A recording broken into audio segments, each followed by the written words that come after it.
I'm Lester Holt, anchor of NBC Nightly News. I want to welcome you to the first presidential debate. The participants tonight are Donald Trump and Hillary Clinton. This debate is sponsored by the Commission on Presidential Debates, a nonpartisan, nonprofit organization.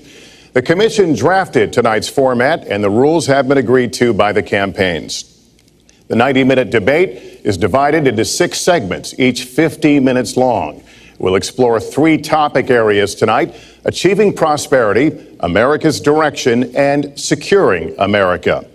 At the start of each segment, I will ask the same lead-off question to both candidates, and they will each have up to 2 minutes to respond. From that point until the end of the segment, we'll have an open discussion. The questions are mine and have not been shared with the commission or the campaigns. The audience here in the room has agreed to remain silent so that we can focus on what the candidates are saying. I will invite you to applaud, however, at this moment as we welcome the candidates. Democratic nominee for President of the United States, Hillary Clinton, and Republican nominee for President of the United States, Donald J. Trump.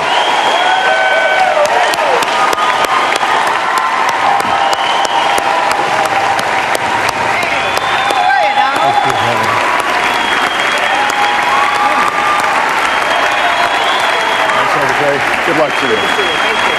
Trump, good luck to you.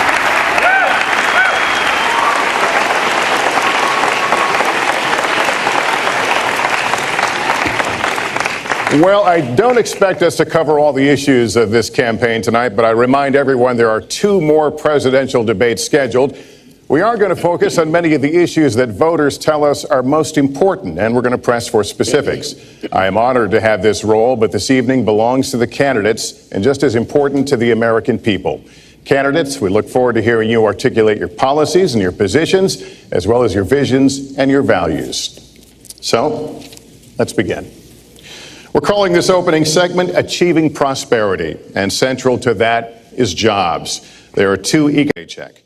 Beginning with you, Secretary Clinton, why are you a better choice than your opponent to create the kinds of jobs that will put more money into the pockets of American workers? Well, thank you, Lester, and thanks to Hofstra for hosting us.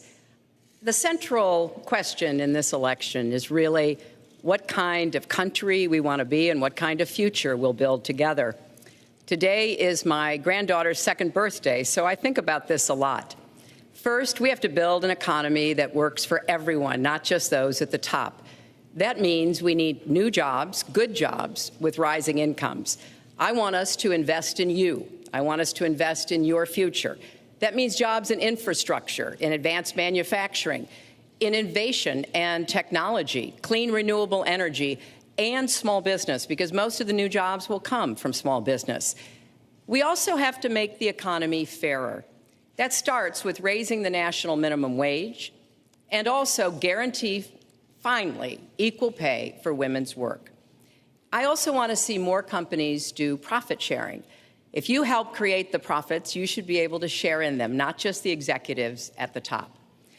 And I want us to do more to support people who are struggling to balance family and work. I've heard from so many of you about the difficult choices you face and the stresses that you're under. So let's have paid family leave, earned sick days.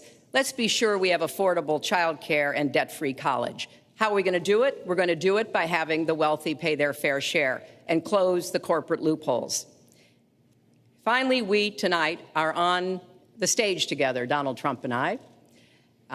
Donald, it's good to be with you.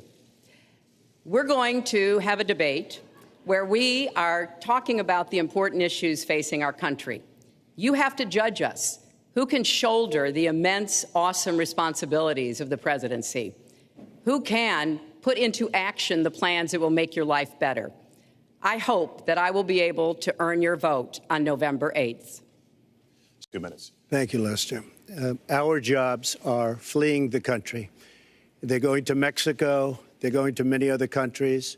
You look at what China is doing to our country in terms of making our product. They're devaluing their currency, and there's nobody in our government to fight them. And we have a very good fight, and we have a winning fight, because they're using our country as a piggy bank to rebuild China, and many other countries are doing the same thing. So we're losing our good jobs, so many of them. When you look at what's happening in Mexico, a friend of mine who builds plants said it's the eighth wonder of the world. They're building some of the biggest plants anywhere in the world, some of the most sophisticated, some of the best plants. With the United States, as he said, not so much. So Ford is leaving. You see that, their small car division leaving. Thousands of jobs, leaving Michigan, leaving Ohio. They're all leaving, and we can't allow it to happen anymore. As far as child care is concerned and so many other things, I think Hillary and I agree on that. We probably disagree a little bit as to numbers and amounts and what we're going to do, but perhaps we'll be talking about that later. But we have to stop our jobs from being stolen from us. We have to stop our companies from leaving the United States and with it firing all of their people. All you have to do is take a look at Carrier Air Conditioning in Indianapolis. They fired 1,400 people. They're going to Mexico. So many, hundreds and hundreds of companies are doing this. We cannot let it happen. Under my plan, I'll be reducing taxes tremendously, from 35% to 15% for companies, small and big businesses. That's going to be a job creator like we haven't seen since Ronald Reagan. It's going to be a beautiful thing to watch. Companies will come, they will build, they will expand, new companies will start, and I look very, very much forward to doing it. We have to renegotiate our trade deals, and we have to stop these countries from stealing our companies and our jobs. Well, I think that trade is an important issue. Of course, we are 5% of the world's population. We have to trade with the other 95%. And we need to have smart, fair trade deals. We also, though, need to have a tax system that rewards work and not just financial transactions. And the kind of plan that Donald has put forth would be trickle-down economics all over again. In fact, it would be the most extreme version, the biggest tax cuts for the top percent of the people in this country than we've ever had. I call it trumped up trickle down, because that's exactly what it would be. That is not how we grow the economy. We just have a different view about what's best for growing the economy, how we make investments that will actually produce jobs and rising incomes. I think we come at it from somewhat different perspectives.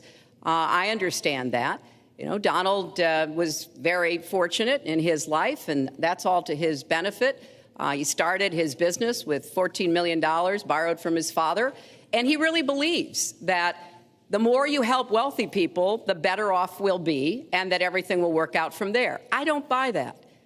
I have a different experience. My father was a small businessman. He worked really hard. He printed drapery fabrics on long tables where he pulled out those fabrics, and he went down with a silk screen and dumped the paint in and took the squeegee and kept going.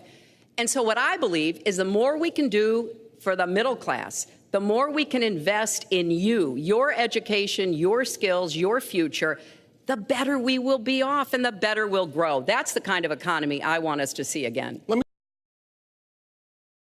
Years, but the politicians haven't done anything about it. Now, in all fairness to Secretary Clinton, yes? Is that okay? Good. I want you to be very happy. It's very important to me. About it. Now, in all fairness to Secretary Clinton, yes? Is that okay? Good. I want you to be very happy. It's very important to me. But in all fairness to Secretary Clinton, when she started talking about this, it was really very recently. She's been doing this for 30 years. And why hasn't she made the agreements better? The NAFTA agreement is defective just because of the tax and many other reasons, but just because of the fact. Let me interrupt just a moment. Secretary Clinton and others, politicians, should have been doing this for years, not right now because of the fact that we've created a movement. They should have been doing this for years. What's happened to our jobs and our country and our economy generally is, look, we owe $20 trillion. We cannot do it any longer, Lester. Back to the question, though, how do you specifically bring back jobs? American manufacturers, how do you make them bring the jobs back? Well, the first thing you do is don't let the jobs leave. The companies are leaving. I could name, there are thousands of them. They're leaving, and they're leaving in bigger numbers than ever. And what you do is you say, fine, you want to go to Mexico or some other country, good luck. We wish you a lot of luck. But if you think you're going to make your air conditioners or your cars or your cookies or whatever you make and bring them into our country without a tax, you're wrong. And once you say you're going to have to tax them coming in, and our politicians never do this, because they have special interests, and the special interests want those companies to leave because in many cases they own the companies. So what I'm saying is we can stop them from leaving. We have to stop them from leaving, and that's a big, big factor. Let me let Secretary Clinton get Well, in there. let's stop for a second and remember where we were 8 years ago. We had the worst financial crisis, the Great Recession, the worst since the 1930s. That was in large part because of tax policies that slashed taxes on the wealthy, failed to invest in the middle class, took their eyes off of Wall Street, and created a perfect storm. In fact, Donald was one of the people who rooted for the housing crisis. He said back in 2006, gee, I hope it does collapse because then I can go in and buy some and make some money. Well, it did collapse. That's called business, by the way. 9 million people lost their jobs. 5 million people lost their homes, and $13 trillion in family wealth was wiped out. Now, we have come back from that abyss, and it has not been easy. So we're now on the precipice of having a potentially much better economy. But the last thing we need to do is to go back to the policies that failed us in the first place. Independent